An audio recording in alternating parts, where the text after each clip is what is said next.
ఈ నెల 1వ తారీఖున మాచర్ల టౌన్లో ఒక రాబరీ కేసు రిపోర్ట్ అవ్వడం జరిగిందండి.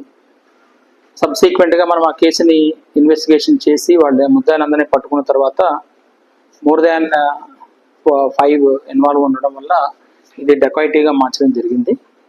ఇందులో లక్ష్మీ ట్రేడర్స్ అని మంగళగిరిలో ఈ తాకట్టు బంగారానికి కొన్నటువంటి షాప్ ఉండడం జరుగుతుంది.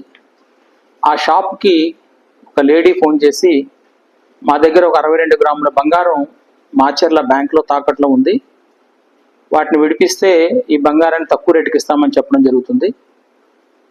దాన్ని బేస్ చేసుకుని ఆయన తన దగ్గర పనిచేస్తున్న మహేష్ బాబు అనేటువంటి వ్యక్తిని ఈ మాచర్ల టౌన్కి పంపించడం జరుగుతుంది.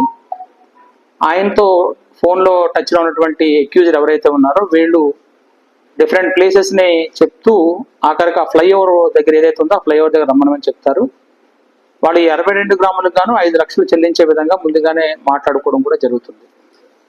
సో అతను వచ్చినప్పుడు అతనిని ఈ మిగతా వ్యక్తులు కారులోను తర్వాత ఒక 2 వీలర్ మీద వచ్చి ఆ బండిని అడ్డగించి అతని మీద కొట్టి కత్తులు చూపించి బెదిరించి ఆ 5 లక్షల రూపాయలు పట్టుకోవడం జరుగుతుంది.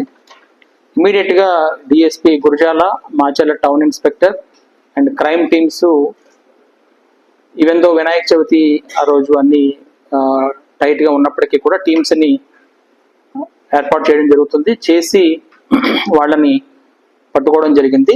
ఇందులో మొత్తం 9 మంది అక్యూజర్ ఉన్నారు. ఇందులో ఎవరైతే ఈ ఫోన్ చేశారో ఆమె భర్తనే మొదటి A1గా పెట్టడం జరిగింది. సో ఆమెను కూడా మనం ముద్దాయిగా తీసుకోవడం జరిగింది A3గా. వీళ్ళందరూ కూడా గుంటూరులో నివాసం ఉంటున్నారు. ఆటో తర్వాత మిగతా కూడా నడుపుకుని జీవిస్తున్నారు. వీళ్ళలో కొంతమంది మీద ఎర్లియర్ కేసెస్ కూడా ఉన్నాయి. ఆ కేసెస్ను కూడా వెరిఫై చేసి వాటి మీద కూడా ఇంకేమైనా యాక్షన్ తీసుకునే అవకాశం ఉంటే వాటిని కూడా తీసుకుంటాము. ఏదైతే గురజాల టీం దీంట్లో వాళ్ళ తాలూకా మంచి ప్రతిభను కనబరిచారో వాళ్ళందరికీ కూడా మా నుంచి రివార్డు కూడా ఇవ్వడం జరుగుతుంది. Thank you.